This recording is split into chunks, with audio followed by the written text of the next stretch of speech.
more good news for India from Tokyo Olympics. PV Sindhu seals a spot in the semis, wins quarterfinals by defeating Japan's Akane Yamaguchi.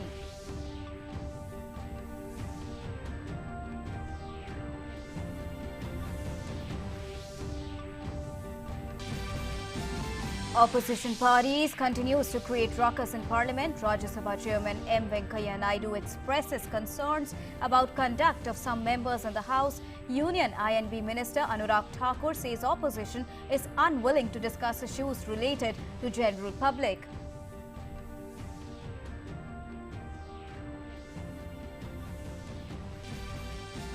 Kerala records more than 22,000 new infections in a day. Six-member central team will visit most affected areas in Kerala, will give necessary suggestions to the administration to deal with the situation. Union Minister V. Muralidharan says state government should rectify its mistakes.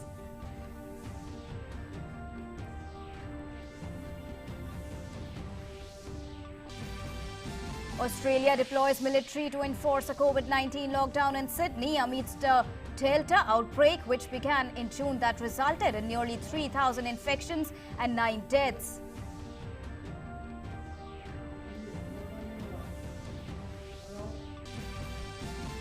Boxer Lavlina Borgohain storms into semi-finals, beats former world champion from Taipei by 4-1, ensures second medal for India.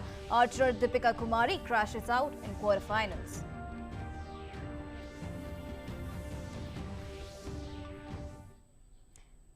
Namaskar and welcome to The News with me, Deepika. Read India's bulletin to keep you updated with all what is happening around the country and the world. First up, reigning badminton world champion PV Sindhu sailed into the women's singles semi-finals at the Tokyo Olympics with a straight game triumph over Japan's Akane Yamaguchi. The Indian shuttler sealed a 2-0 victory against Yamaguchi, winning the first game by 21-13, followed by 22-20. The 26-year-old Indian, who won a silver in the 2016 Rio Olympics, defended brilliantly and rode on her attack to outclass the fourth-seeded Yamaguchi by 21-13, 22-20 in straight 2 sets in a 56-minute quarterfinal clash. Sindhu will next face the winner of the other quarterfinal between Thailand's Ratchanok and Itanan and Chinese Taipei's Tai Tzu Ying. The 6th-seeded Indian came into the match with a 11-7 head-to-head count against the Japanese, whom she had last beaten at the All England Championship in March this year.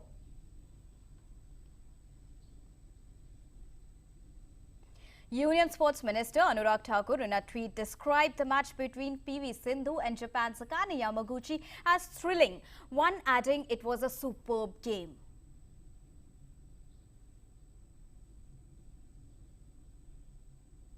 The proceedings in both the Houses of Parliament were disrupted due to disturbance by opposition. Lok Sabha's proceedings were adjourned for the day on Friday amid continued opposition's protest over Pegasus and other issues. Discussion on the situation arising out of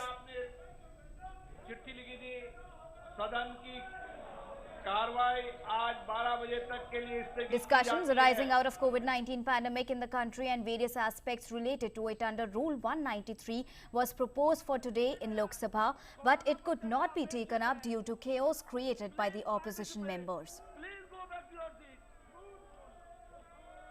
सभा की कार्यवाही सोमवार दिनांक 2 अगस्त 2021 को प्रातः 11 बजे तक के लिए स्थगित की जाती है.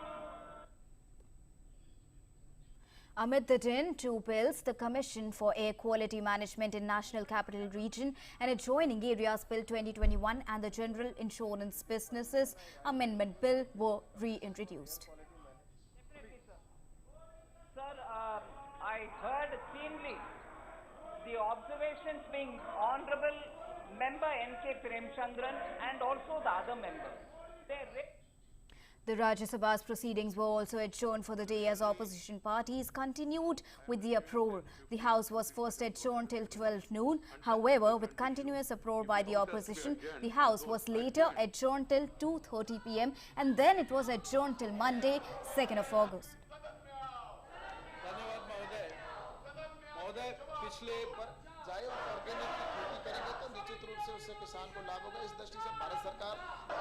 House stands adjourned to meet at 2:30 p.m. Earlier, when the proceedings began for the day, Rajya Sabha Chairman M. Venkaiah Naidu expressed concerns about the conduct of some members in the House. He said that their conducts are taking the House to a new low. Some members are whistling in the House. Some members are putting their hands on the shoulders of marshals. Thirdly, some people are taking placards and going and standing in front of the minister. All these things, we are taking the House to a new low. I never expected my members to go to that level. Yeah, protesting, walking out, vehemently opposing the government of this thing, all those things are part of it going on. And also sometimes even stalling also nowadays. But House का मर्यादा कोई पद्धति परंपरा parliament ये देखना पड़ेगा. Union Minister for Information and Broadcasting Anurag Singh Thakur said that opposition is unwilling to discuss issues related to general public. When the session is on, unfortunately, the opposition leaders, especially Congress and Trinamool Congress, are not willing to discuss and debate issues related to the general public in the House. We have welcomed everyone to come and discuss issues concerning the public or other issues in the Parliament session. The Union government is committed to accelerating the pace and expanding the scope of COVID-19 vaccination throughout the country.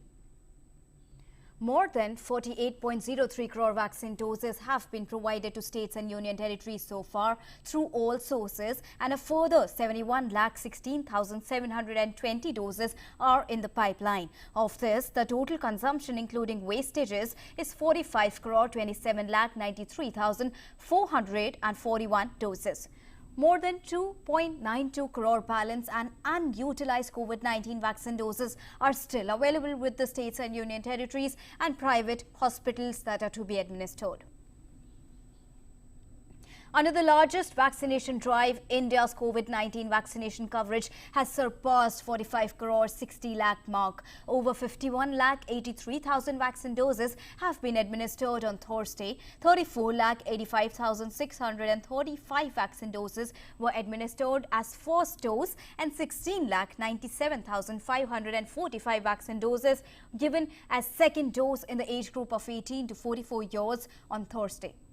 Total number of recovered patients of COVID-19 stood at 3 crore 7 lakh 43,972. In the last 24 hours, 42,360 patients recovered. The recovery rate improved to 97.38%. India's active caseload currently stands at 4 lakh 5,155, which is 1.28% of total positive cases. The weekly positivity rate remains below 5% and currently stands at 2.43%. The daily positivity rate also remained below 5% and currently stands at 2.44%. COVID testing capacity substantially ramped up. So far, over 46 crore 46 lakh tests have been conducted.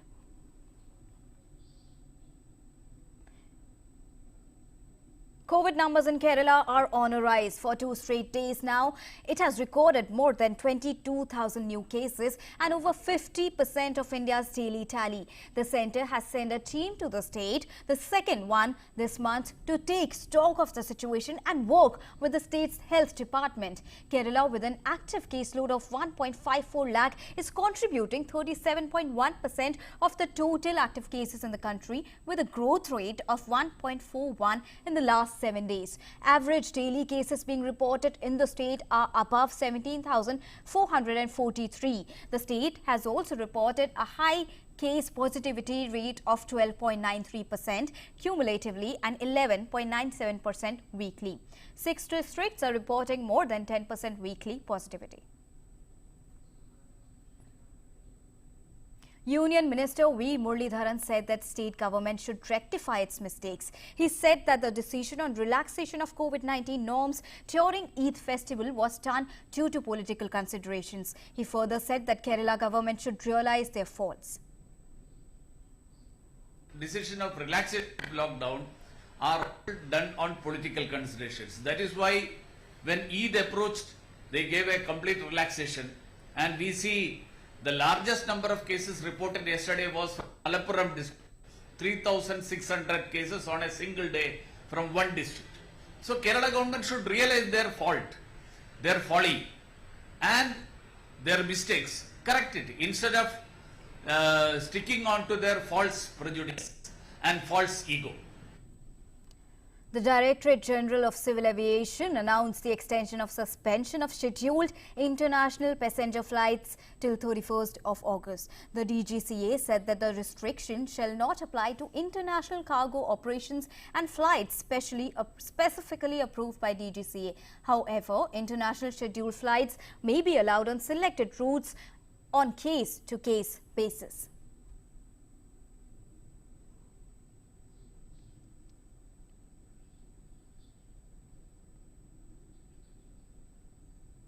The Central Board of Secondary Education Class 12th results have been announced. Passing percentage is 99.37%. Out of 13,04,561 students, 12,96,318 passed the exam. Boys' passing percentage is 99.13%, while girls' passing percentage is 99.67%. A total of 1,50,152 students scored between 90% to 95%, and 70,004 students scored above 95%. The Prime Minister congratulated those who've successfully passed their Class 12th exams. Prime Minister Modi, in a series of tweets, said, and I quote, "Congratulations to my young friends who've successfully passed their Class 12 CBSE examinations. Best wishes for a bright, happy and healthy future." Prime Minister further added, "To those who feel they could have worked harder or performed better, I want to say, learn from your experience and hold your head high. A bright and opportunity-filled future awaits you. Each of you is a powerhouse of talent. My best wishes always." The batch which appeared for the Class 12th board this year did so under unprecedented circumstances. The education world witnessed many changes through the year gone by. Yet, they adapted to the new normal and gave their best. Proud of them, unquote.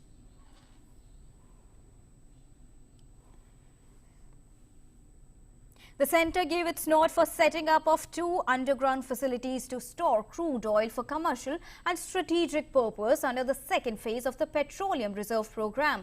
The second phase will be under PPP mode and government will save up to 37,000 crore rupees. The project is very important from the energy security point of view. The Union Cabinet has given its nod for the second phase of strategic petroleum reserve of the country, and to talk on this very special project we have with us the CEO and MD of ISPRL, Mr. HPS Ahuja. Sir, thank you very much. What is the importance of this second phase, and how are you going to take it forward with the private player in the country? The second phase that we are building in the strategic reserves, that will be covering 6.5 million metric tons of storage, which is much more than the phase 1. Phase 1 we had 5.33 million metric tons of storage, and in second phase 6.5 million metric tons is planned at 2 locations, Chandikol in Odisha 4 million tons and Padur in Karnataka 2.5 million metric tons. Phase 2 is being built on a public-private participation mode. That means the private players will be doing the construction. They'll be operating it, they'll be financing it, and they'll be running the operation and maintenance of the caverns once these are constructed. The government on its part will give a grant to the private player in the form of up to a cap of 60%, which is approved. Any bidder quoting less than that will have a better chance. And sir, what is the expected investment in the second phase, and what level of the reserves that it will take India in the next phase, sir? The cost of construction that we see for phase 2 is about 14,000 crores, and on top of that, crude filling cost with today's prices is about 30,000 crores. And the phase 2 will cater to about 12 days of storage for the country. So phase 1 में जैसे था 9.5 days का था, अब phase 2 आने से 12 दिन और बढ़ जाएगा. This will add to the energy security for the nation. And so finally, what is your message to the private industry, because this is a very, very niche field, and many companies would like to work with you. What is your message to those companies, and how do you want to work together to take this project forward? Well, I would like as many private companies, bidders, to come and bid for this phase 2, and we can work together and ensure good energy security for the nation at the cheapest price. As it is going to be opened for the commercialization under the PPP mode, it is a new chapter in the history of strategic reserves of India. With the camera person Smriti, Ajay Mishra, DD News, New Delhi. Continuing to repatriate stolen idols, the National Gallery of Australia today announced it would return 14 works of art from its Asian art collection to the Indian government. The works include 6 bronze or stone sculptures, a brass processional standard, a painted scroll and 6 photographs. In a tweet, Minister of State for External Affairs and Culture, Meenakshi Lekhi, thanked Prime Minister Modi for the concerted efforts. She said, and I quote, "I take this opportunity to thank Honourable Prime Minister for the concerted efforts due to which 14 stolen Indian heritage objects are being repatriated," unquote.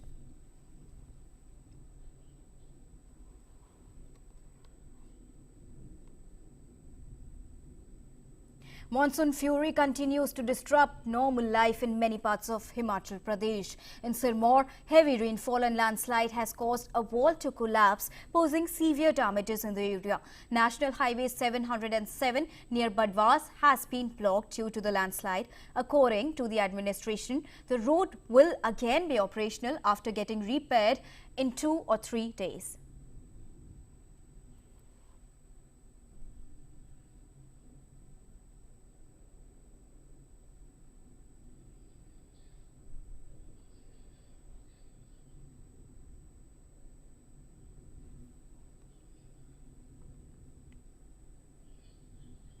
While Mandi districts of Himachal Pradesh continues to witness heavy rainfall, in Ramnagar, a rooftop in a parking collapsed, damaging at least 12 vehicles. Mandi-Kullu National Highway was being closed for more than an hour due to heavy rainfall and landslides. Routes have been diverted via Kataula, Pachora Marg. The IMD has issued yellow alert for Himachal Pradesh while the state may witness bad weather conditions. Flood alert has been issued for 5 districts of Himachal Pradesh, including Chamba, Mandi, Kullu, Shimla and Solan.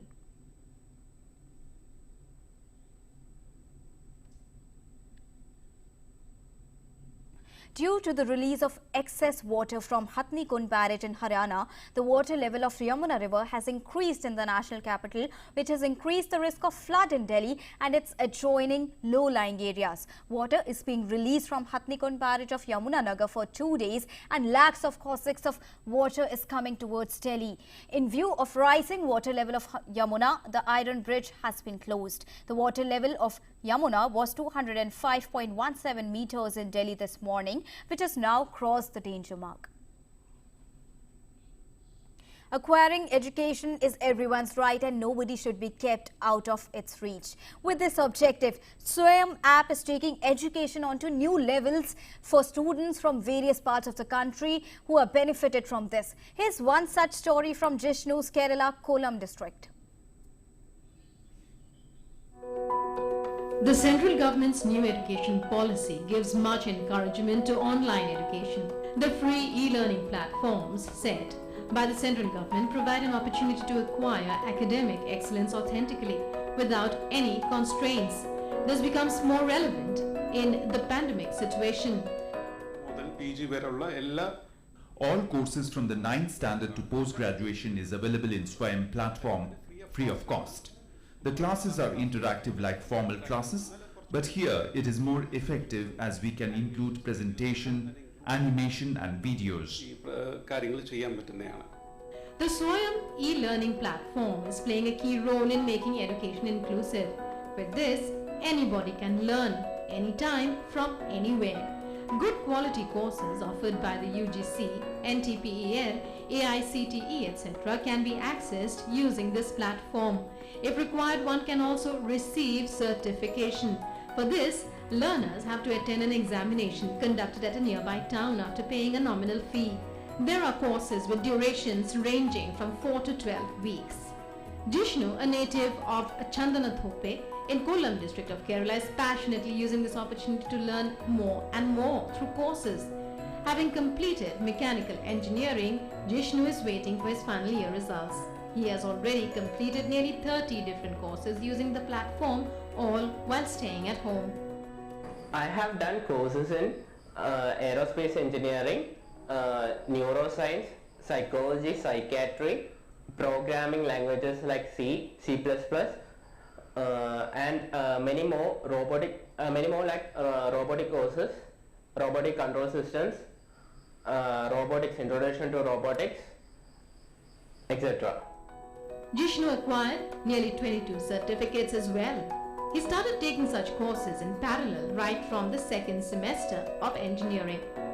One can choose courses according to one's aptitude from a wide range of subjects offered by the platform, including technical, management, law, arts, and so on.